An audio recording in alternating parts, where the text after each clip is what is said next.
ஒரு நல்ல காரியத்தை ஸ்டார்ட் பண்றதுக்கு முன்னாடி எங்க இருந்து ஸ்டார்ட் பண்ணலாம்? நம்மள பிடிச்சவங்க இருக்கிற இடத்துல இருந்து ஸ்டார்ட் பண்ணலாமா? இப்படிலாம் நிறைய விஷயம் மனசுக்கு தோணும் இல்லையா? அது மாதிரி தமிழ்நாடே நமக்கு பிடிச்ச இடம் தான், நமக்கு மனசுக்கு ரொம்ப பிடிச்ச இடம் தான்.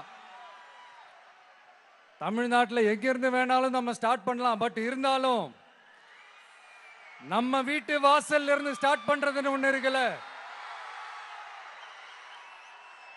நம்மள பெத்த அம்மா இருக்கிற இடத்துல இருந்து அவங்களோட ஆசியோட ஸ்டார்ட் பண்றதுன்னு ஒண்ணு இருக்குல்ல. அதானே ஒரு பிரைட்டான ஒரு சைனா இருக்கும், ஒரு ஒளியோட, ஒரு வெளிச்சத்தோட.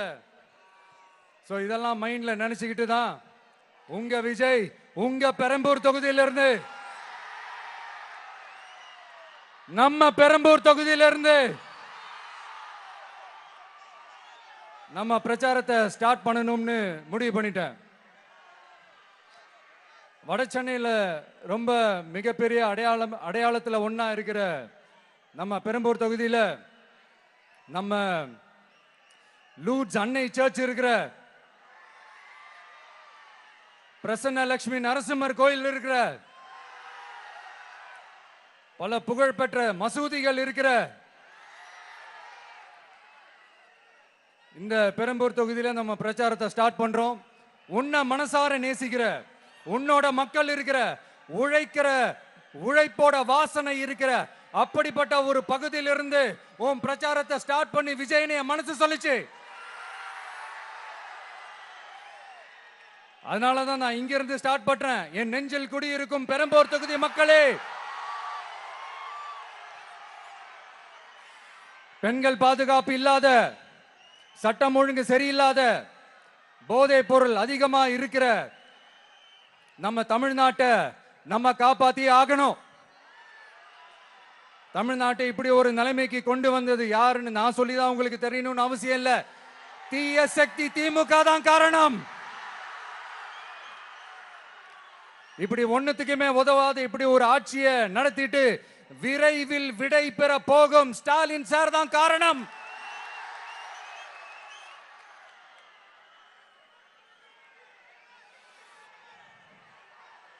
இந்த 5 வருஷத்துல என்ன நடத்தினாங்க? ஆட்சி நடத்தினாங்களா இல்ல வேற ஏதாவது நடத்தினாங்களா?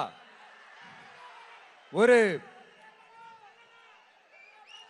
சோறு தண்ணி கூட இல்லாம இருந்திரலாம் போல, ஒரு அடிப்படை வசதிகள் கூட இல்லாம எப்படி இருக்கிறது? நம்ம பொம்பளை பிள்ளைங்களா ராத்திரில டாய்லெட் கூட போக முடியல. போயிட்டு வர கேப்ல என்ன நடந்துருமோ என்ன ஆயிடுமோ பதட்டத்தோட இருக்க வேண்டியதா இருக்கு. ஒரு பாட்டி வயசுல இருக்கிறவங்களுக்கு கூட பாதுகாப்பு இல்ல. ஒரு டீ கடையில நிம்மதியா டீ குடிக்க முடியல. போதையை போட்டு வந்து எல்லாரும் வெட்டிட்டு போயிடறானுங்க. இதெல்லாம் நாடா இல்ல காடா?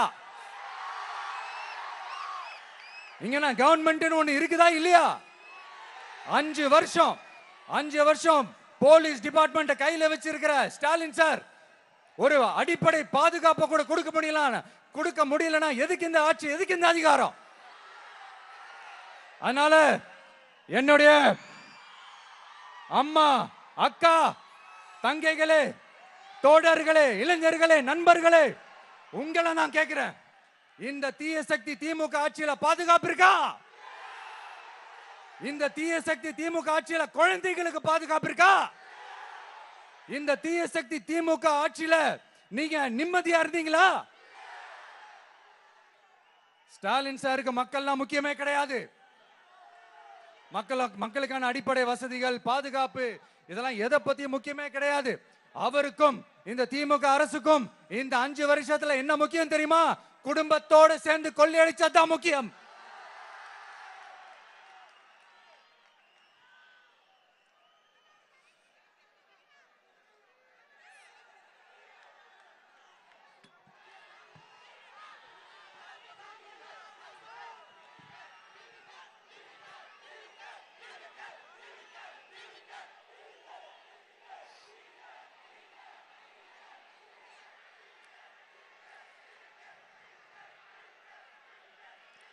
நான் முன்னாடியே சொன்ன மாதிரி டாஸ்மாக்ல மட்டுமே இது வரைக்கும் 1000 கோடிக்கு மேல ஊழல். இது வெளியே தெரிஞ்சது. வெளியே தெரியாத வரைக்கும் இன்னும் எவ்வளவு இருக்குதோ. அதே மாதிரி நகராட்சி துறையிலையும் 1000 கோடிக்கு மேல ஊழல். நம்மள பசங்க பிள்ளைங்க எல்லாம் படிச்சுட்டு வேலை தேடி எங்கெல்லாம் எப்படியெல்லாம் அலையறாங்க. அதுக்கு இந்த கவர்மெண்ட் என்ன செஞ்சிருக்காங்க தெரியுமா? இந்த நகராட்சி துறையில வேலை வாங்கி தரதா சொல்லிட்டு கோடிக்கணக்கான பணத்தை லஞ்சமா வாங்கிக்கிட்டு தகுதியானவங்களுக்கு வேலை வாய்ப்பை இல்லாத அளவுக்கு பண்ணியிருக்கிறாங்க. இதெல்லாம் எவ்வளவு பெரிய ஒரு ஏமாத்து வேலை. அதனால நம்ம தம்பி தங்கைகளே, உங்களுக்கான வேலை வாய்ப்பு இல்லாத இந்த ஸ்டாலின் சார் சர்க்காரை என்ன பண்ணலாம்? தூக்கி வீசி அறிவோமா? உங்களுக்கு பாதுகாப்பு இல்லாத, உங்களுக்கு வேலை வாய்ப்பு இல்லாத இந்த தீய சக்தி திமுக அரசு என்ன பண்ணலாம்? தூக்கி வீசி அறிவோமா? அடுத்து வண்டியா வச்சிருக்கிற பணத்தை என்ன பண்றதுன்னு தெரியாம இப்ப உங்க எல்லார்கிட்டையும் கொடுத்து எப்படியாவது ஜெயிச்சிடலாம்னு கனவு காணிட்டு இருப்பாங்க. நான் முன்னாடியே சொன்ன மாதிரி எல்லாத்தையும் வாங்கிக்கங்க. வாங்கிக்கிட்டு அவங்க காதுலயே விசில ஊதி அனுப்புங்க. எப்படி? அவங்க செவிலே விசில ஊதி அனுப்புங்க.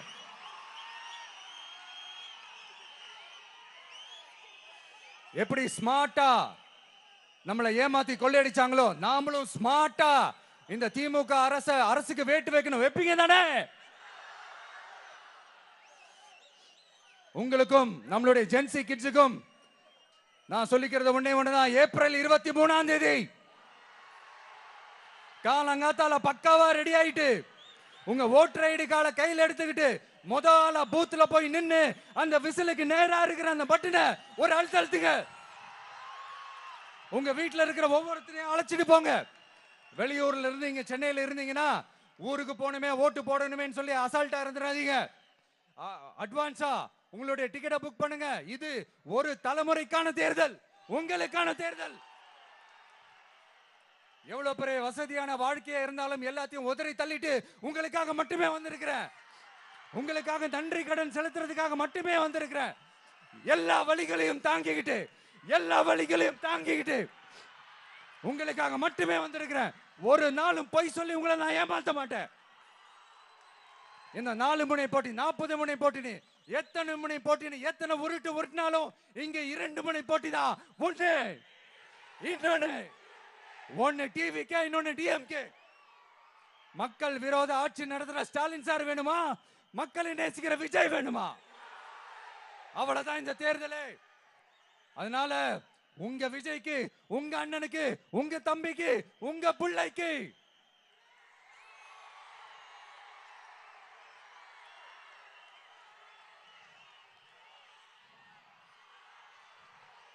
ஒரே ஒரு வாய்ப்பு கொடுங்க. தயவு செஞ்சு விசில் சின்னத்துக்கு ஓட்டு போடுங்க. இது ஒரு விசில் புரட்சி தேர்தலா இருக்கணும்.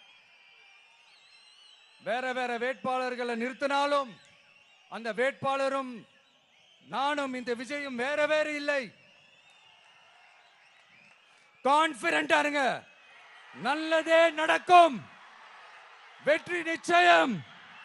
மீண்டும் சந்திக்கும் வரை நன்றி, வணக்கம்.